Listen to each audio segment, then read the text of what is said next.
So we're going to be looking at t-tests. I wanted to go through this really slowly and kind of explain these notes. You'll have a copy of these notes.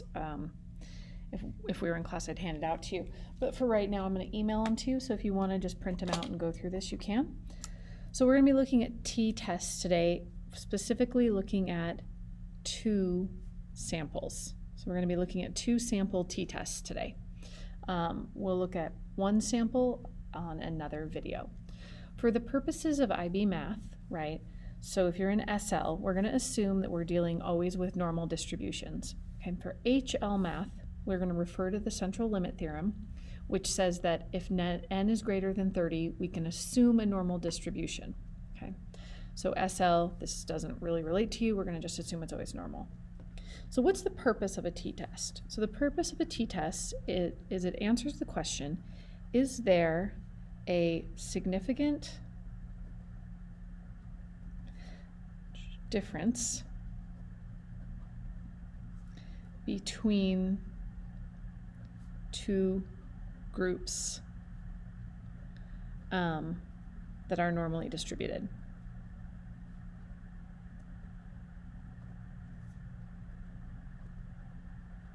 Okay. And significance is going to be determined as a percentage, which is agreed upon before we run the test, because it's bad science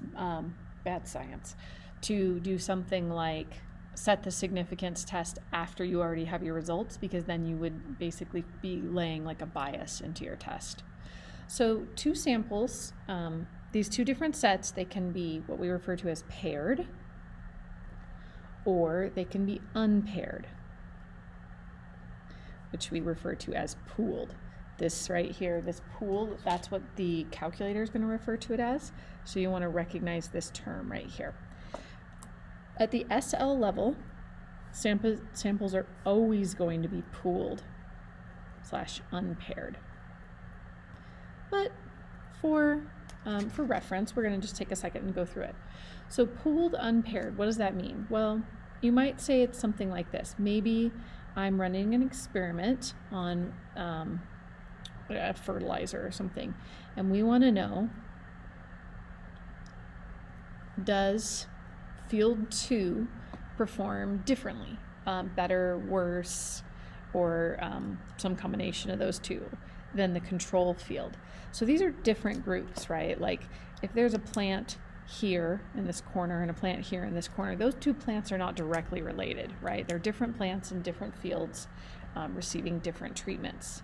However, paired data is different, because here's my little guy over here, and we're assuming that something is going on between this person and themselves in a later date or in a different sample.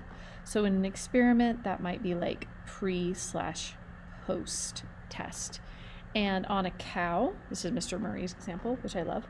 On a cow, that might be like front versus back leg, right? So it's the same cow, different legs, or same person before and after. So there's some different ways of thinking about it. Okay. We can have 1 or 2 tailed tests, which we're going to go over. First, we'll look at one tail. So one-tailed tests is where maybe in this instance over here, we're looking at all these different like plants in here, and I'm going to say, all right, we're going to call this group maybe mu1, and we're going to call this group over here the mean2 group. So here's mean1, and let's say our test is on crop production. We want our crops in here, every plant, to produce more tomatoes, or whatever the case may be. So if we want mu2 to produce more, we're saying, does the average mu2 go up? Okay, it's directional. Mu2 is greater than mu1. It's one-tailed. We care about the direction. Or maybe it might be a question like, maybe the experiment is there's some treatment that's eliminating aphids, right? And so it might be something along the lines of are there less aphids per plant? So we would want the data to go down. So there's some measure of change that is directional here. We want these things to be different in a certain way, right? Either bigger or smaller. So in this case, we want mu2 to be less than mu1. That's what we're thinking, okay? In this case over here, let's say we have a 10% significance level. This significance level is going to belong to either end, which doesn't make any sense right now, but it's important for later. Belongs to either end, but not both, okay? Then we can look at a two-tailed test. T-test. Okay, and a two-tailed test doesn't care which way you go.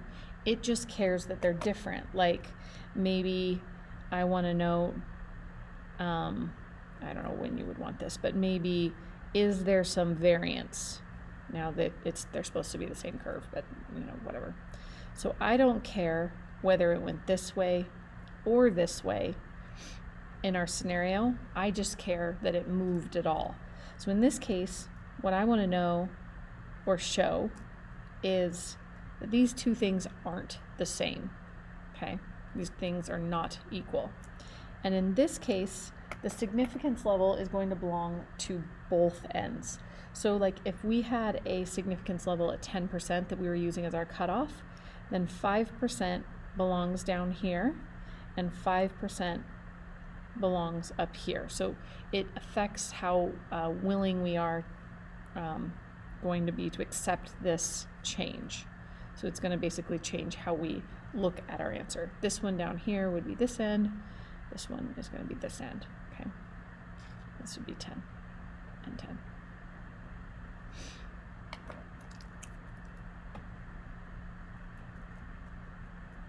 Both ends. Okay, next page. So every single time we do this, we're going to do the same thing. We're going to begin with a null hypothesis, which is there is no significant difference between mu1 and mu2. Okay, they're basically the same. Who cares? Okay. For the purpose of like a mathy quote unquote way of writing this, what we're saying is that for all general purposes, these two things are basically the same, right? The alternative hypothesis is that there is a significant difference between M1 and M2, okay? See below. So in this case, there's two different ways this can happen. So in the one tail, there's two different things. It's either going to be that one is less than the other, okay, that's one version, or that it's the other direction, right? So it's one or the other, but not both. Whereas the two-tail, its alternative hypothesis is that these two things are not the same. They're significantly different, okay? Two ways that this data might be provided to you for these two groups. You might receive something like data, where you're literally getting a list of data. Data set 1, data set 2, okay? Where you're just having a bunch of information. The other way you might get this, your calculator might ask for data, but it also allows you the opportunity to input statistics. So if you receive statistics, we might get something like the mean of one set and the standard deviation of that set. And you may also get the mean of one and the mean of the other, okay, or the sample. So there's two different ways we can do this. For the time being, we're going to be working on this set right now. So in order to run this test, here's what we're going to need to know. Do they have the same standard deviation or variance? For SL, we're going to say always yes. We're going to always assume that they're the same. Okay. If it's not noted in the question, assume they're the same. Okay. You also need to know which one we're going to call mu1, which is always going to be the first column in our spreadsheet, and mu2, which we're going to refer to as our second column. Okay. And then we need to know, is it one-tailed or two-tailed? Okay. And if it is one-tailed, is it this one? Do we want this change, or do we want this change? So you need to know all that information when you go to put this into your calculator, okay? Once you do your test, it's going to provide some things for you. It's going to give you a t-test statistic, which for our purposes, we don't use this, okay? But maybe you might want to know, in general, the bigger this is, the more likely we're going to go with our alternative hypothesis, okay? The p-value is what we are going to use. Use this. And the p-value is going to be the same kind of thing it was in like a chi-square test, right? So it's best thought of, or most easily thought of, as the probability that the difference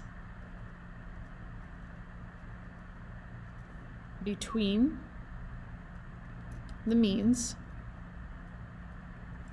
is due purely to chance. Okay? So for instance, if I ran a test, a one-tailed test at 5%, and the p-value so this is our significance level here, and my p-value that the calculator produces is 4.2%, which it will say as 0.042. It gives it to us as a decimal. Okay.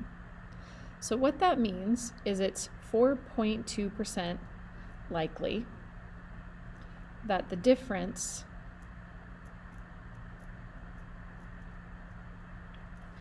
is due, oops, I'm going to run out of space, to randomness alone.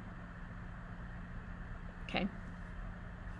And so in this case right here, we're going to say 4.2% is less than 5%, which means we're going to say they are significantly different. We're accepting our null hypothesis, or accepting our alternative. Okay. Because we're only willing to accept up to 5% chance that they're different. So you might think of that as something like, if I took 100 samples of people, or 100 different samples of fields, then only 4.2% of the time I'm going to get the results I did. Which means it's very likely, right, that something else is happening here.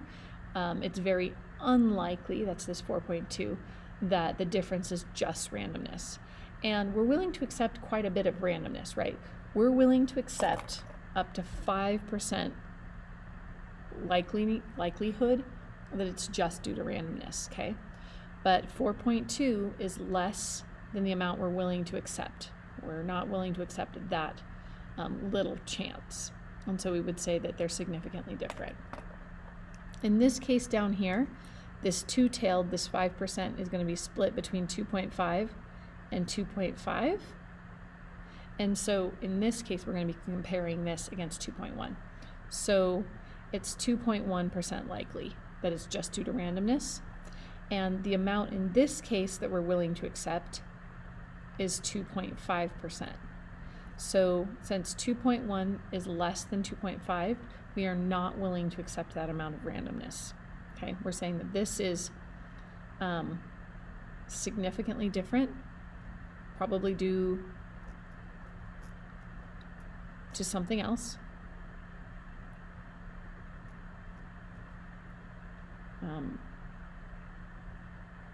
probably due to some feature of the test or something like that, some feature of experiment. We can't be sure, but we're going to say that there is a significant difference between the two groups. Okay. Now let's do one. So, let's bring this guy over here.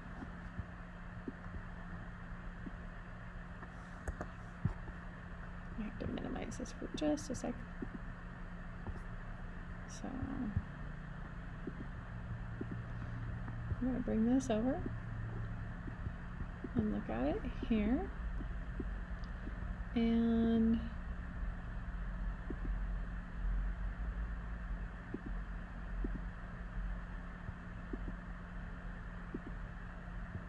so we're going to close all this.